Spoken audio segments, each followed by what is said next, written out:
here's something pretty cool I want to show you. Now I'm bending down because I got the framing right, but one of the situations where I use live composite more than any is right about now. Now it is still incredibly light. We're very lucky. Just behind me here is the full moon rising, which is pretty neat. But what I'm going to do is, traditionally when we're light painting, there's just no way that you would do any, there's no way you'd be able to do any light painting until about half an hour from now. But it's still incredibly light, and I want to show you something pretty amazing. Now, I've got a ball of light tool here. I'm just gonna get this camera ready, get it nice and level. We can see the moon out there, which is pretty amazing. It's pretty big and bright. Now what I'm gonna do, just for the purpose of the exercise, I'm going to pop this out here. And we're going to use that to do our light painting around. So I'm just going to make sure that it's, I want it to be just to the side of where the moon is.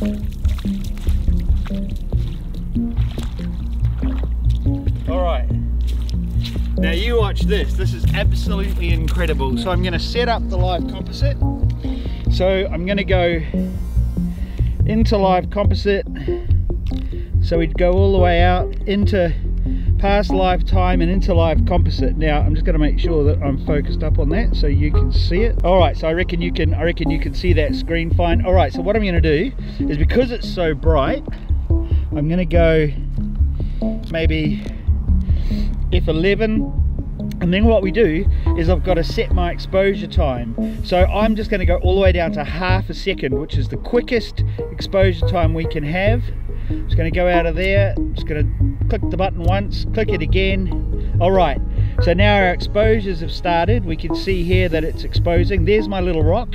Now you watch this. I'm going to wander out there and start spinning, and let's see what happens.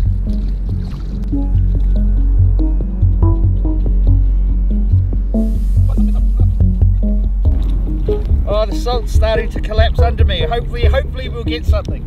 Let's see how we go.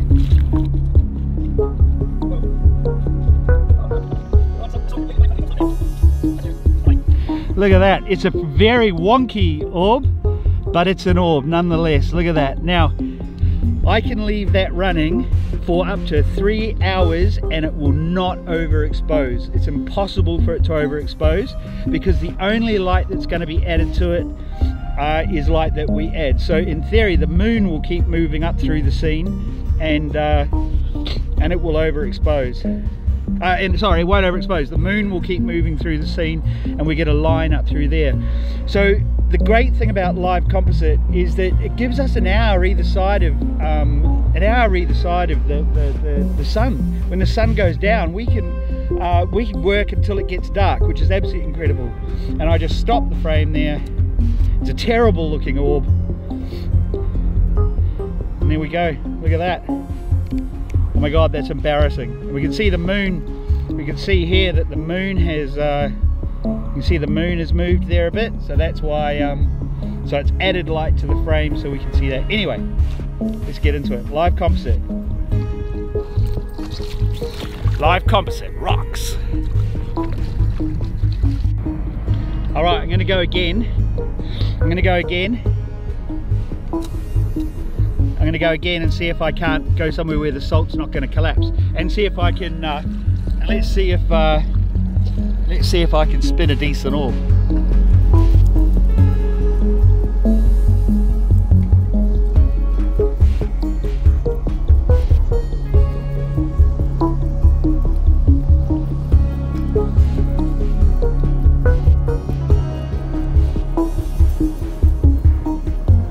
Well, it's a slightly better orb,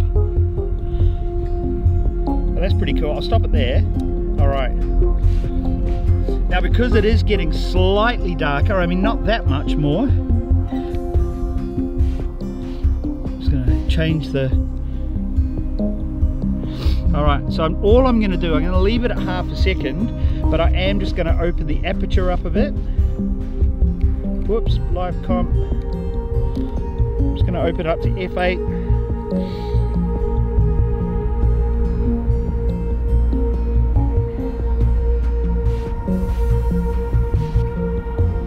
right, and let's go give it another shot. All right, here we go.